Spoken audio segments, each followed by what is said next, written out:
السلام علیکم ناظرین، امید ہے آپ لوگ خیریت سے ہوں گے۔ قیامت کے دن جب انسان کے لیے جنت اور دوزخ کا فیصلہ کیا جائے گا، اللہ تعالیٰ کچھ لوگوں کو جنت میں بھیج دیں گے اور کچھ لوگوں کو ان کے اعمال کی بنیاد پر، انہوں نے دنیا میں برے اعمال کیے ہوں گے وہ مسلمان، لیکن گناہ پہ گناہ کرتے رہے تو وہ اپنے گناہوں کی سزا پانے کے لیے جہنم میں جائیں گے۔ تو ایک آدمی جہنم میں جل رہا ہوگا 1000 سال تک۔ اب وہ جہنم میں جل تو رہا ہے، لیکن ساتھ ساتھ وہ اللہ تعالیٰ کو پکار رہا ہے، چیخ رہا ہے، اور ساتھ ساتھ اللہ تعالیٰ کو پکار رہا ہے، اور پکارنے میں اللہ تعالیٰ کے 2 نام لے رہا ہے، یا حنان یا منان۔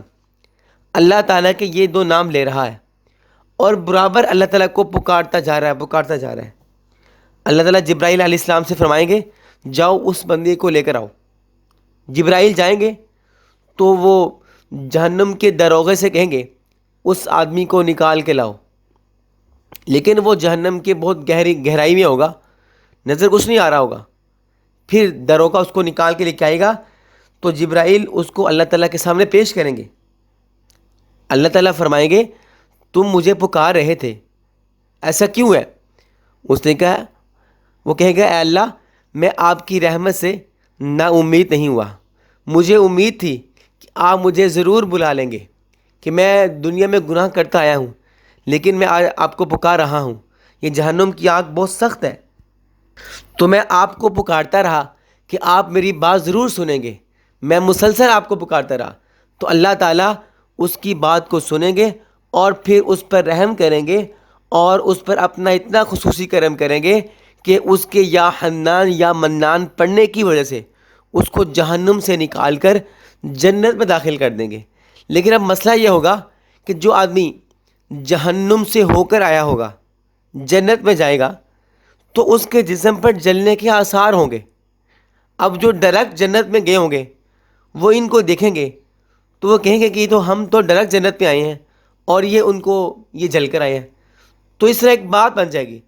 اللہ تعالیٰ اس چیز کو ختم کرنے کے لیے اس جو جہنم میں جل کر آیا ہوگا اس کو ایک ایسے پانی سے غسل دیں گے جس سے اس کے جسم سے جلا ہوا سارا حصہ وہ ختم ہو جائے گا اور محسوس نہیں ہوگا یہ جنت میں ڈائریکٹ آیا ہے یا جہنم سے ہو کر آیا ہے۔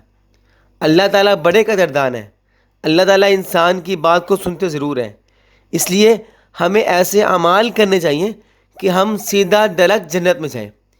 ہمیں اللہ تعالیٰ قیامت کے دن بغیر حساب کتاب کے جنت میں داخل کر دیں۔ ہمیں کوشش کرنی چاہیے ہم دنیا میں رہتے ہوئے ایسے اعمال کر جائیں کہ جب ہم دنیا سے جائیں اللہ تعالیٰ ہم سے راضی ہو اور سیدھا مرتے ہی ہم جنت میں پہنچ جائیں۔ ہمارے لیے قبر میں بھی جنت کی نعمتیں ہم ملتی رہیں، قبر جنت کا باغ بن جائے تاکہ ہم سیدھا جنت میں جائیں اور جنت کی نعمتیں بہاریں ہم حاصل کر سکیں، نہ یہ کہ کوئی بھی انسان ایسا نہ ہو کہ وہ جہنم میں جائے۔ اس وقت کے جو غیر مسلم ہیں ان کے لیے بھی میرا پیغام ہے کہ کامیابی حضور اکرم صلی اللہ علیہ وسلم کی تابع داری میں ہے۔ جو آپ علیہ السلام کے دین پہ عمل کرے گا وہ سرخرو بھی ہوگا اور اللہ تعالیٰ اس کو کامیاب بھی کریں گے۔ اس لیے جتنے بھی غیر مسلم ہیں، ہندو ہیں، سکھ ہیں، عیسائی ہیں، بدھ مت ہیں، وہ سب کے سب اسلام میں داخل ہوں تاکہ ہمیشہ ہمیشہ کی جنت میں چلے جائیں اور ہمیشہ ہمیشہ کی دوزخ سے محفوظ ہو جائیں، چونکہ دوزخ بہت سخت آگ ہے۔ یہ جو دنیا کی آگ ہے یہ اس آگ سے، دوزخ کی آگ سے 70 گنا زیادہ پناہ مانگتی ہے۔ اس لیے ہمیں اچھے اعمال کرنے چاہیے اور ہر وقت اللہ تعالیٰ کو یاد کرنا چاہیے۔ ناظرین دعا میں یاد رکھیے، ملتی ہیں ایک اور ویڈیو کے ساتھ، تب تک کے لیے اللہ حافظ۔